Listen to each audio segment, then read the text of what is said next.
And again, those points do not mean anything. In other words, nobody can coast in this race. Just because the 700 points is up there for the Atlas and the Bud, they still have to finish first. Either one of them has to finish first to win the race.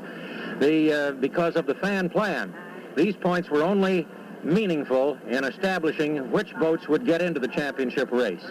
The Atlas and Budweiser, listed there with the 700 points, got theirs in the fast competition flight. The Vans PX and Pizza Pete through 2 firsts for the Vans PX and 2 seconds for the Pizza Pete in the slower heat. As designated, the top 2 boats got in with the 4 top boats of the faster bunch. So the Notre Dame, which has the same number of points as Pizza Pete, and Lincoln Thrift, which is the bottom end at 338, there's no way to book this thing except for the fact that the Atlas has been able to win in that sensational heat record time of better than 114 miles an hour, and going with his second place finish, averaging better than 110 the first time around, he's sitting on an excellent chance, if he can just maintain consistency, of setting a new Seafair race overall race record. That record happens to be 109.459 miles per hour, set, as Mike Fitzsimmons has recounted for you, by Chuck Thompson driving the Tahoe Miss on a stormy, unreal day back in 1963. On the same race earlier in the day, Miss Thriftway, with Muncie driving, had set both a heat record and a lap record, and he has since broken those in today's race. On my rather small monitor, I just don't happen to be able to identify that particular boat. It's the Notre Dame, thank you. And I can see the Notre Dame from another angle, looking out of my own glasses here at the finger pier, awaiting the start. Moving along now towards the final heat. All the boats are in the water, ready to run. The first boat coming onto the race course is George Henley and Lincoln Thrift. There you have the Atlas van lines. George Henley and Lincoln Bill Muncie's head, the back of it, you see there. Checking it out, getting ready to go. The rest of the boats will be coming out there very shortly. We still have going in the water as the potential alternate is the Value Mart there, and alongside it the Pizza Pete, which is not an alternate. It's a full-fledged member of this final group. About 3 minutes till the 5 minutes. As the PA system man says in the background, less than 3 minutes to the 5-minute gun, and things are starting to get a wee bit tight. We see the cab over Lincoln Thrift just tooling along in front of the official barge right now. So it's running and on the course already. Now, there's a recounting of the records. The fastest single lap record during the Heat 2 today, better than 115, matter of fact, almost 116. And the overall average for 5 laps, 114.213. So we'll see if he's able to come up with the overall average for the 45 miles. That is better than Chuck Thompson's 1963 record here in this race. Okay, the Coast Guard helicopter has gone out over the course. There's another boat just starting. The Atlas is having a little trouble starting. The Budweiser started on the course. Muncie apparently has not got the Atlas completely started yet. We're watching, and also they're going on the course as the Vans PX started and underway. And now there goes the Atlas. Oh boy, began to wonder there for a minute. Had a little more trouble than usual, and also going out is the Pizza Pete. So we're in good shape with our starting crew there, except for the Notre Dame, which is still at the finger pier. Well, stand by over there, Value Mart. You might get a chance to go yet. This won't be determined, though. Remember, Notre Dame has till the 1-minute gun to be running and on the course. We are coming up now on about 1 minute and 10 seconds before the 1-minute gun. So hang tough. We'll find out whether the Notre Dame is going to make it, or whether this Cinderella boat, you might call it, the Value Mart, over there as the alternate, winner of the consolation heat, might have a chance to be put in the water and get a chance to start and go in with these big fellas with Bill Worster. Lee Shayneth, did Bill have a little trouble getting it started over there? Oh, just loaded up a little bit. This hot weather doesn't make it easy for starting, but he's all right. Sure thing. Well, anxious moments will happen. I'm nervous on the button, maybe. Okay. All right, Lee Shayneth is over, as he has been all day, comes over to get a look at our monitor as well as see the race through his own 2 eyes. And there goes the Notre Dame. How about that? Well, he gave his bunch a little pause for thought there. But he is on the course, just coming up on the 5-minute gun, and of course well before the 1-minute gun. So he's all right. There's the value march, which as the alternate apparently is not going to get to go. Listen for that gun, and there it is. Channel 5's full-color coverage of the 1972 Seafair Trophy race will continue in just a moment. You might have noticed people who shower with light. PX, Pizza Pete, Notre Dame, and the Lincoln Trip. They've all got a shot at taking home the marbles. Of course, the man to beat is Bill Muncy in the Atlas Van Lines. He's the favorite. Bill's been having that lead foot right down to the floorboard for the first 2 heats all day long. He's owned this lake. And speaking of the lake, the breeze has kicked up. A slight chop, ideal racing conditions. Right, Mike? Absolutely, Ray. This is Bill Muncy type water. In fact, this is the best kind of water to run a 3-point hydroplane on. In fact, it's a little cooler. Rod Belcher might note back in the warmer pit area. It's a beautiful day and beautiful race conditions, and barring injury, it's going to be a fine 1972 Seafair Trophy race. There's the cab over. George Henley and the Lincoln Thrift, 7.25%, the U-29. And they say if they... All right, now we'll go down the field. These are the boats. These are the ones. 71, U-71, Bill Muncy, Atlas Van Lines. He's the man to beat. There's the Miss Budweiser. She won 1B, second place in 2B. Terry Sterrett, the driver, qualifying at over 115 miles per hour, racing around 110 miles per hour today. There's the Shamrock on the fin, the white. Big U7, Notre Dame, Dean Chenoweth, the driver. Certainly if Dean can iron out the difficulties in the corner, he's got a shot at it. And this is the boat of the future if it can prove itself. This is the cab over with the exhaust going back in the engine to help that acceleration. It's got the possibility. And it really does, Ray. That boat, that exhaust turbocharger, Bill Cantrell, has been in the sport for 46 years, has looked to the future for that type of an engine configuration. My golly, we're into 2 minutes until they give us the biggest race of the year. There's the Bud. All right, now they're turning into the infield. The time on the clock, you read it, 1:42. Into the infield. They're trying to jockey for position, and what's the key spot here? Mike? Bill Muncy likes to run about lane 3 with that Atlas Van Lines. Terry Sterrett will go for lane number 1. Dean Chenoweth likes that as well, as does George Henley. And Bob Gilliam will take whatever he can get to start. The boat seems to start in just about any lane. So here to call the 1972 Seafair Trophy race, Rapid Ray Mackin. Okay, thank you, big fella. We're coming up the backstretch. The Pizza Pete is way out in front. We're going very slowly. Army helicopter just going overhead. Of course, the Coast Guard helicopter is hovering over the boats in the backstretch. Now, this is when they tighten down the hatches, as I said before. If everything's ready, it's got to be ready now. And you heard it, the 1-minute gun. We are 1 minute away from the 1972 Seafair Trophy race. Here on beautiful Lake Washington, the racing conditions ideal. The boats have been running all day long in ideal conditions. And at Mount Baker in the background, they take the north turn, and here they come. The clock says 40 seconds to go in that north turn. The Vance PX has the slight lead on the outside there, but the Notre Dame is bunched up in the middle. Muncy is way back, Mike. He's way back in the pack, but maybe he'll get a run at it. On the extreme inside is the Bud, then we've got the Notre Dame, and the extreme outside is the Vance PX, and Muncy's shooting up the middle. Here they come. On the inside, the Budweiser's on the inside. Muncy's right in the middle of the pack. He's flying. He may take the lead at the start. On the inside, the Budweiser. Muncy in the middle. Notre Dame.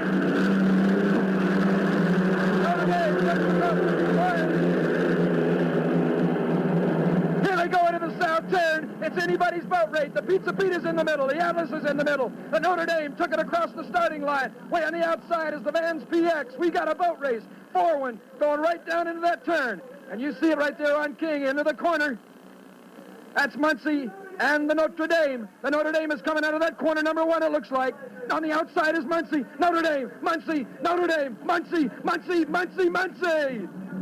Bill Muncy turning it on ahead of the Notre Dame, and he just pulls away from Dean Chenoweth. He's got it to the floorboard. That baby's screaming. On the inside of Notre Dame, way back to Budweiser. The boat race is Atlas. Atlas in Muncie is ahead. He's pulling away from the Notre Dame. And Chenoweth is pushing into the floorboard. We've got a boat race. In third position, Vance BX. Now it's the Budweiser. Budweiser ahead of Vance BX. Vance BX is 5. Way back in the field is Pizza Pete. And in the 6th position is the Henley Thriftway. All right, into the north turn. We've got Muncie in the Atlas.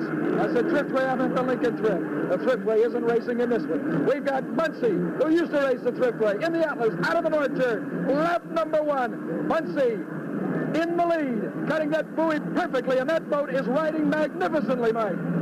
Yes, it certainly is. Boy, he's got this thing turned on. I've never seen that boat run any better. Roostertail is kicking up beautifully. Bill Muncie, the leader of lap number 1. In second place, the Notre Dame with Dean Chenoweth. Third place, the Budweiser. Vance BX is closing in. Into the south turn. We've got a time. Listen to this. 116.756. I'm going to scream it again. Bill Muncie, 116.756. That's a record, Michael.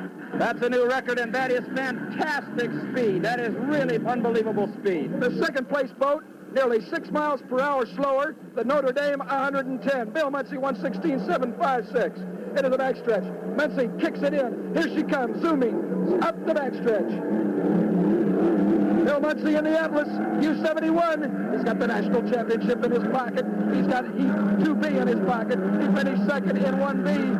Just to wrap up the championship, he's going for all the marbles right here. And Mike, if he holds it, he has got it. And Bill Muncie going into that north turn, Ray will have the overall advantage of all the boats. Of course, this by far and away the winner of the national championship. All right, they're real close now. That's Muncie in the north turn. Coming out of that north turn, he's going to take that green buoy. He took it beautifully, sliding around. No bucking, no hooking.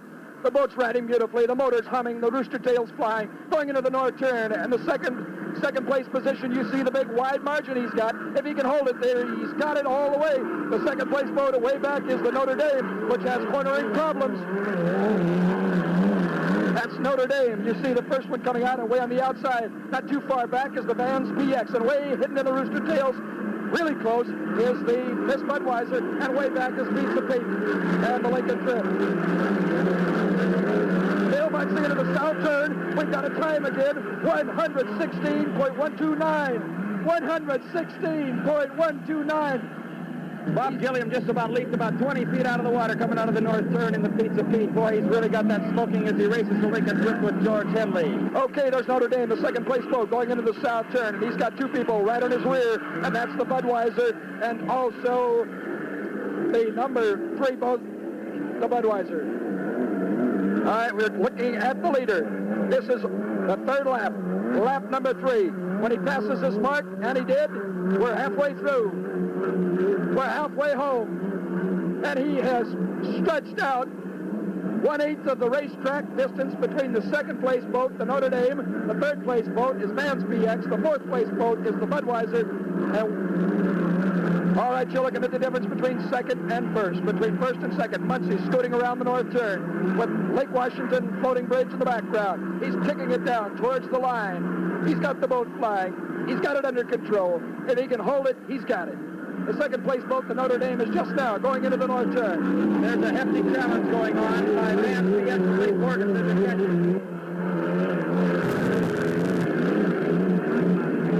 We're into the north turn, and there's a real boat race. That's the Vans BX on the outside with Borgeson, the driver. He's got 2 first places in the slower heats so far today, and the second place boat is the Notre Dame on the inside. Ray updating that speed, 117 miles an hour for Bill Muncie on his first lap. He's flying.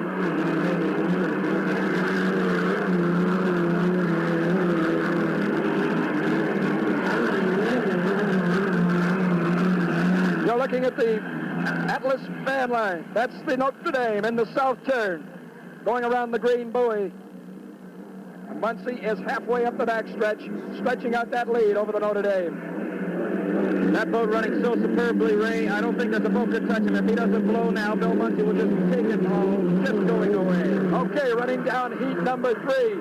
This is lap 3. The first place boat was the Atlas. The second place boat, Notre Dame. The third place boat, Vans BX with Borgeson right on his tail. And we've got the Budweiser in 4th place, and way back Pizza Pete in 5th, and the Lincoln Thrift is in 6th position. All right, All right. We're panning from the shot of Bill Muncie way out of the north turn, back midway in the back stretch to the Notre Dame, the Vance PX, and the Budweiser. We're way back to your second, third, and fourth place boat. This is the end of lap 4. Muncie is stretching it out. One more to go. We have a great hot boat race going for second, third, and fourth, Ray, and it's been like that all the way. Just a Roostertail separates the second, third, and fourth place boats at this point. Unofficially, Mike, 113.684. 113.684 for Muncie, the slowest lap he's turned today in this heat. Okay, the second place boat is still the Notre Dame. And on the outside, the Vance PX is in third position. On the inside is the Budweiser in fourth place. Notre Dame. Vance PX. Budweiser.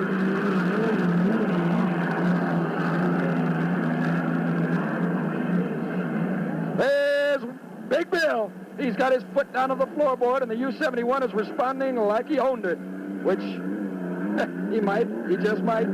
He's going to take it all home if he can finish. He's halfway through the final lap.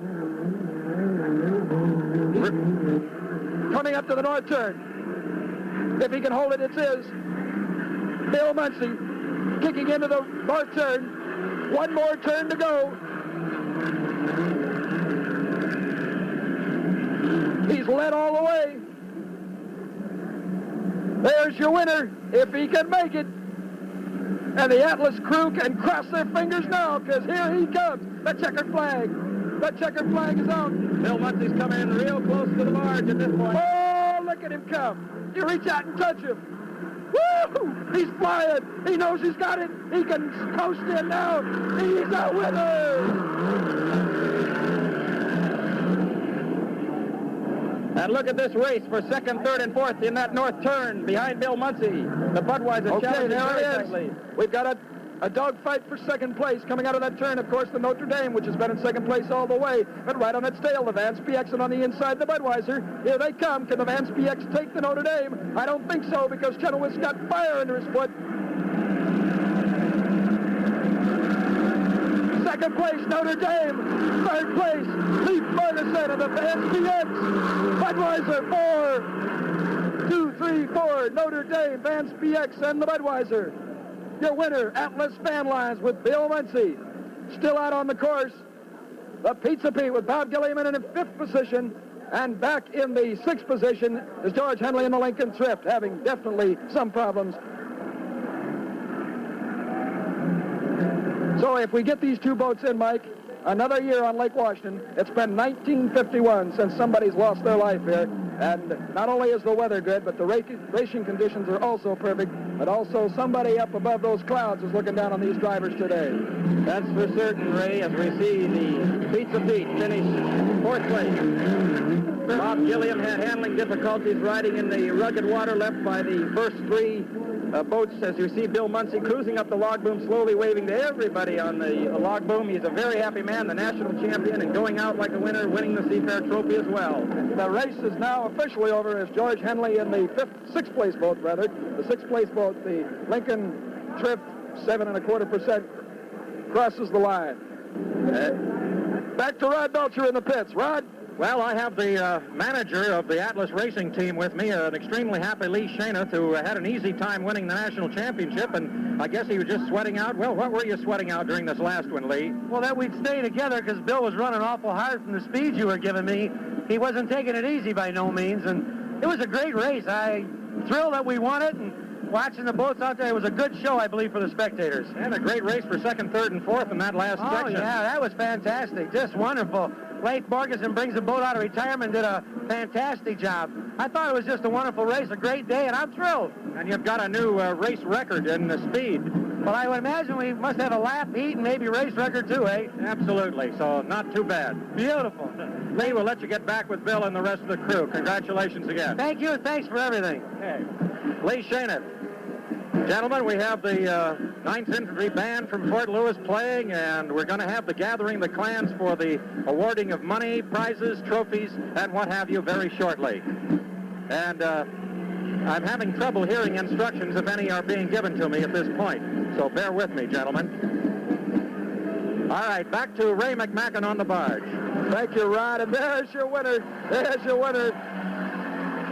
I don't have to say anything. That tells the story. Bill Muncy, who might be classified as controversial, but he's certainly colorful. You can't deny him that. He comes by the crowd, the people that he loves, and gives them that big hello, waving that hand. He knows he's got it. He's all smiles. And in fact, the whole year, 1972, will have to go into the record books as totally dominated by one boat, one team, and one man, Bill Muncy.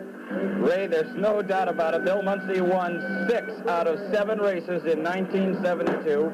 And not since he started in 1954 aboard the Miss Great Lakes has Bill Muncy had such a great, great year. His thriftaway years don't even compare to such dominance as he's had this year.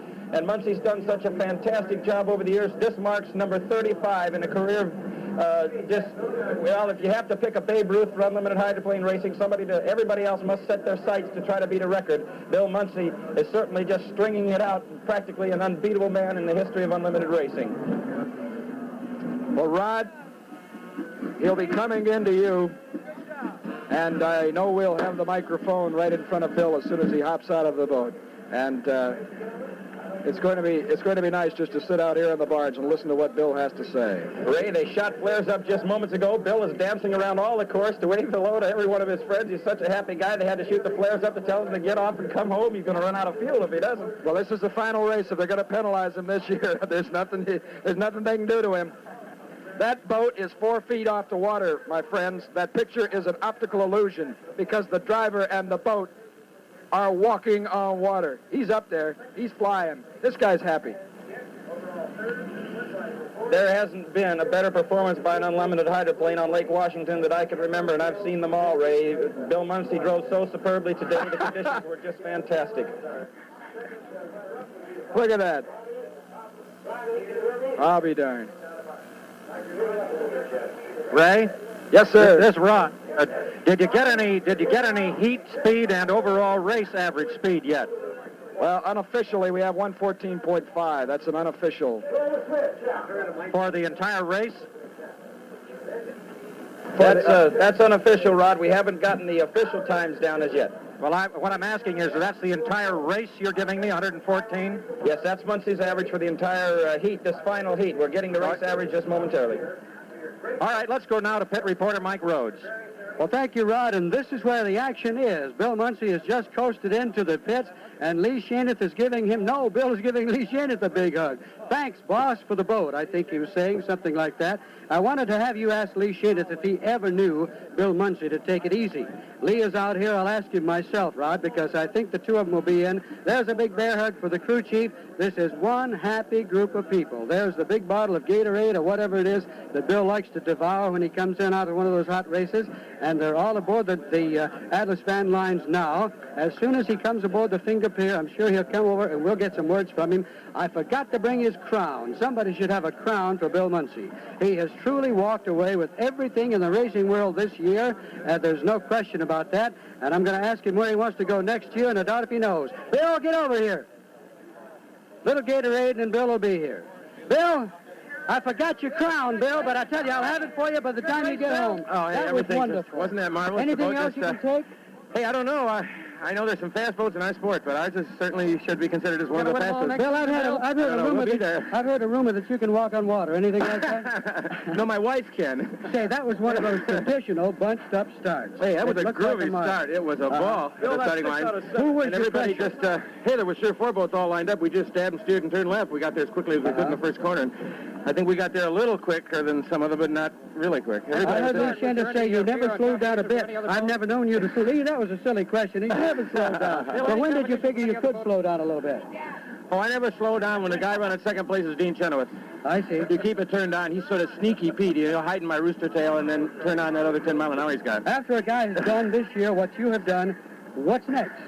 Another year? Oh, another year. Certainly another exciting Gonna year. I'm repeat sure. it? Oh, indeed. Lee, can you stick your head around here a minute? Here's the happy guy. Congratulations, Lee. Thank you. What do you mean he wasn't driving slow? Have you ever known him to drive slow? Well, he did that first heat. We had a plan to win the national champion, but after that was go get him, Tiger, and he did. Got him, didn't he? Sure did. Lee, this is one of the best years you've had in a long, long time, isn't it? Since 1955 when we won out here.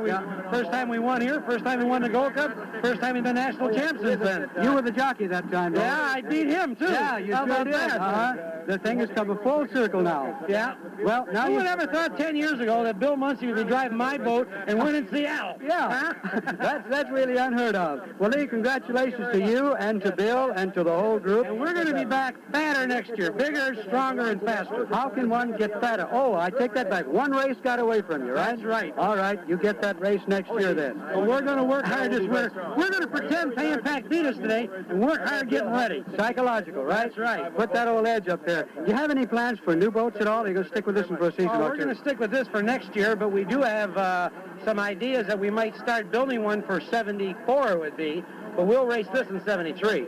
But we got, Bill and I work together very close, and, you know, we build these at our shop and design them, and we've got plans for a new one, but we're not going to try and get it ready for next year. We're going to work on it next year, have it for the next year. You know, having watched you guys for so many years and worked with you so many years, we've singled out you and Muncie and Wild Bill Cantrell. It's kind of like the big three, and now you're all together in the same camp. I personally think you're unbeatable.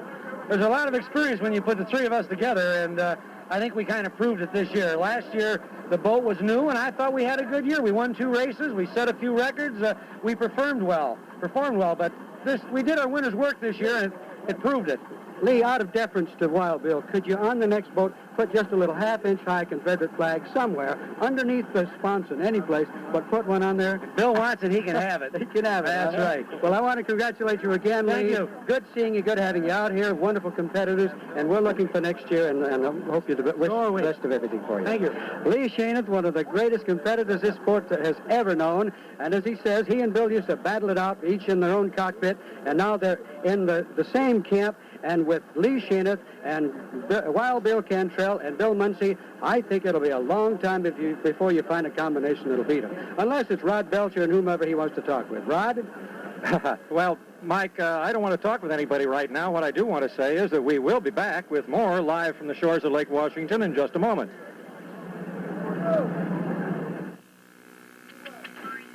Every year, same old thing. What do you do when out-of-towners drop in? Well, show them our world from the Space Needle. They'll never forget it. The Space Needle. Hey, how's the food? Delicious.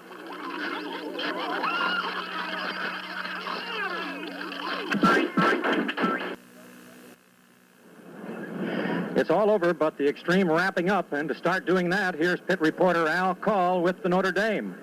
Thank you, Rod. I'm standing here with Dean Chenoweth, the guy who ran a very good number 2.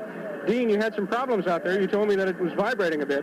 Well, you know, I came on the inside of Bill, or I was on the inside of Bill when we got to the first corner, and coming off that first corner, I took a couple bounces, and I hit my nitrous and started to accelerate with him, and I noticed I had a tremendous vibration. And it got progressively worse as I chased him down the backstretch, and gosh, for the next turn after the first lap, I said, gosh, are we going to be able to finish this heat, you know, and if we can I hold off the third place boat? So rather than going after Muncie, my main concern then was to finish and beat the third place boat. So as you can see there on the back of the boat, our shaft slipped back about 2 inches, so we haven't taken anything apart yet to find out why, but after the heat, I went through the infield, and I had my doubts whether I was going to even make it back to the pits or not, but I think we ran well for what we put back together after Detroit. Really, this is the first race we've completed this year, and it makes me happy that we just completed the race. How are the owners feeling about this boat? Oh, I hope they're happy. Naturally, number 2 is not as good as number 1, but against the field that we took on, and especially after putting the boat back together, and this is being the first race, I'm happy. Okay, Dean. Some people are kind of wondering why Dean Chenoweth picked the Notre Dame to drive.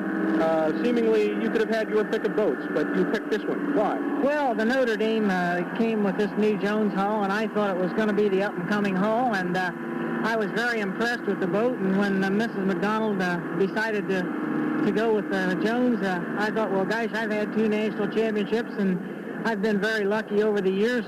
Why not give it a try? Okay, we're looking at that camera there. It's up in the air. It's getting a shot of us and the boat. Just offhand, what do you expect out of this boat next year? Well, I think the boat itself should be a very good boat. I think it should be just as competitive as the Pan Pac and the Atlas. I told Bob, the crew chief, I said, now that you fellas have August and September off and we're not running any more races, this is the end of the season, I said, there's actually 2 good months ahead that rather than to wait till next spring, since we're having a short season, now would be the time for you fellas to pick out a spot and go somewhere for a week with a woodman and really perfect the boat. And I believe if they would take this boat and we could go somewhere, maybe like Pasco or someplace that we could have a crane and facilities at our hand, and a good woodman, a woodworker that could make modifications on the boat if we wanted to. I think in about a couple of weeks' time we could have a real bomb here. What about power plants? Do you need anything there in the way of technology, or are you set? No, I think Bob Esplin's done a fine job. I can knock on wood now, and I can say we didn't blow an engine all year. Of course, we had a short year, as you know. But I think we did run a lot of time, and we did run a lot of heats, and we didn't break an engine. We've had some bad cylinders, but still, saving all of our engines starting out for next year is a pretty good feat, I think. Okay, well, congratulations again. The number 2 finisher, Dean Chenoweth, driver of the U7, the Notre Dame. It's a boat from the Seattle area, kind of a sentimental boat around here. Back to you, Rod. Yes, sir, Al, and just this note, while we're still having the band play and waiting for the winners to gather for the awards, that nobody had a bad accident this year. Sure, we had a couple of conk-outs, but nobody went on his head. No driver was thrown in the water. Nobody was burned that I know of. At least I hope Jim McCormick didn't get burned in that fire of his. And the race did not have to be stopped. We didn't have any reruns, and all I can say is thank goodness for that. It was a beautifully run race with more consistency in the machines, perhaps even better judgment on the part of the drivers. I'm sure that's all contributory to what we had today. Everything went on time, and as far as I'm concerned, it's been a beautiful day out here. With still more to come, and I'm sure we're going to hear from Bill Muncy again to talk specifically to the people who are here in person at the lakeshore, and the race committee people will be up there, as some of them have gathered already, in the whole works. The money distribution, by the way, on the feature race, $4,000 to the Atlas crew. Second to the Notre Dame bunch gets $2,500, and the third place boat, Vans PX. How about that? A nice finish in the championship for Vans PX, which decided to go in the slower boats. They're just barely qualified and eased up there, and by golly, finishes a nice third, $1,750. Fourth place money of $1,500 for this race went to the Budweiser, $1,250 to fifth place, Pizza Pete, and sixth place, $1,000 to the Lincoln Thrift. And, of course, some of these boats won money in the earlier heats as well. There was a total of $30,000 prize money offered for the entire racing program, including qualifying, and that all will be distributed before these crews, drivers, owners, and whatnot get out of town.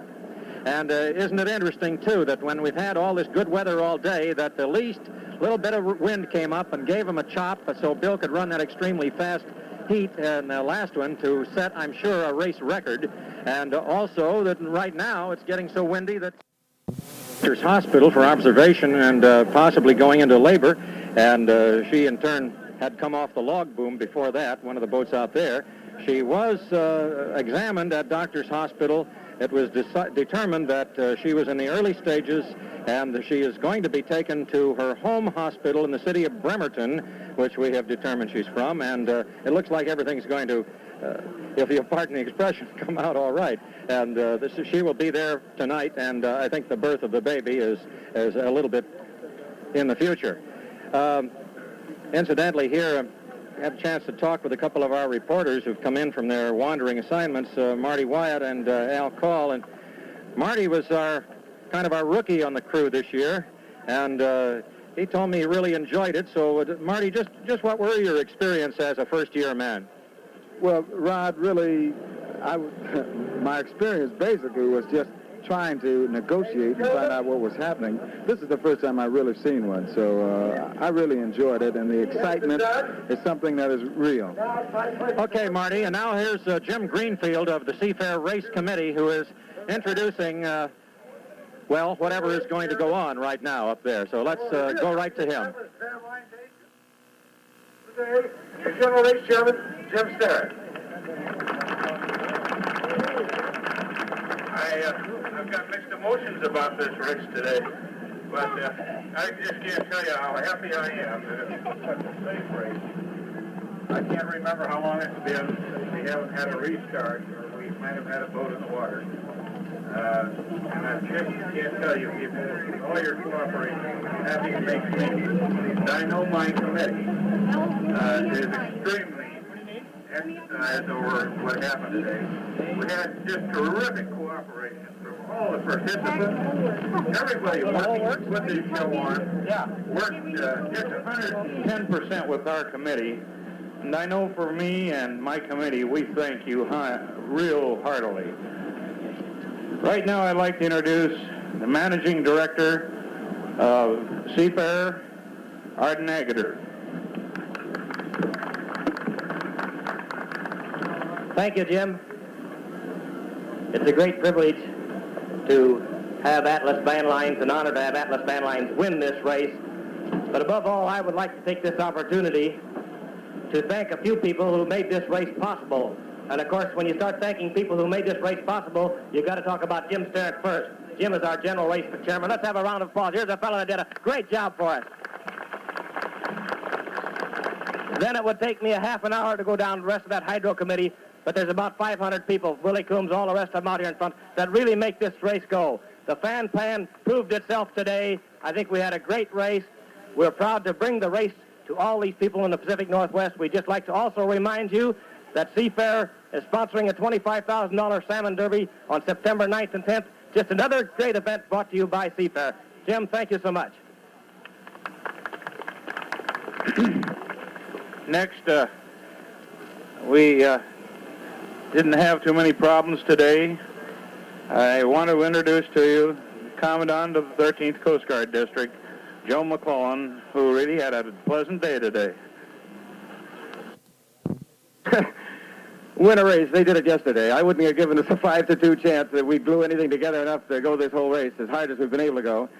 And I just want to delight in telling you how proud I am of the team that we've been able to gather around us in Atlas Van Lines and to make this boat what it really is. And I'm not suggesting it's the kind of machine that's going to win every race, year after year, but it's always going to be in contention. And I think that's where it really all is. So, gee, thank you very much for your hoops and your hollers, and even those pay and pack rooters and Budweiser rooters and Notre Dame rooters, certainly. Hey, that start, the final heat, had to be one of the wildest starts I've ever had. It was just tremendous. Everybody starting right along side by side and stabbing and steering until we could get in the first corner, and it was a fast track through the corner. And it was just a tremendous thing. So thank you very much for your roots and your hollers and your roots for all the other boats. And to all the other guys, congratulations on the year that you've had this year, and I know that you're going to come back a lot stronger next year. Thank you very much. And that seems to be the final and definitive word for this season's racing from the champion himself, Bill Muncy. We'll have more live from the shores of Lake Washington as Channel 5's coverage of the aftermath of this event continues in just a moment. Well, we're back on the official barge, Ray McMacken again. It all started 2 months and 2 days ago, on the 4th of June in Miami, Florida, when Bill Muncy won the championship, the Champion Spark Plug Regatta. And here it is, the 6th of August, and he finished the season the same way he started. It has to go into the record books as the year of Bill Muncy and the Atlas. He winds up the season with 8,300 total points, and this in the 1972 Seafair Trophy race, he finished in grand fashion with the fastest lap record, 117 plus, the fastest heat record, 114 plus, and a race average, a new record again, 112.704. Certainly Bill Muncy, part of the King crew, bringing you the 8-color camera coverage, was a real added plus all the way around. And of course, thanking those individuals back in the pits, Mike Rhodes, the veteran, who handled the east side of the pits like a veteran. Marty Wyatt, first time out, hustling around, trying to find out whether that woman did or did not have her child. That was a yeoman's duty. Al Call, who loves to cover these races, and his interviews are in-depth. He does a fine job. Of course, Rod Belcher, the former King Sports Director, anchoring the pit area, did another wonderful job. And as you see me weaving, it is kicking up out here. Mike Fitzsimmons, the walking encyclopedia on this sport, and myself, Ray McMacken. A special word for the crew that did such a fine job, Bud Johnson. We'll see you again next year, 1973. And thanks for being with us. 6 years. We went 2 inches last year.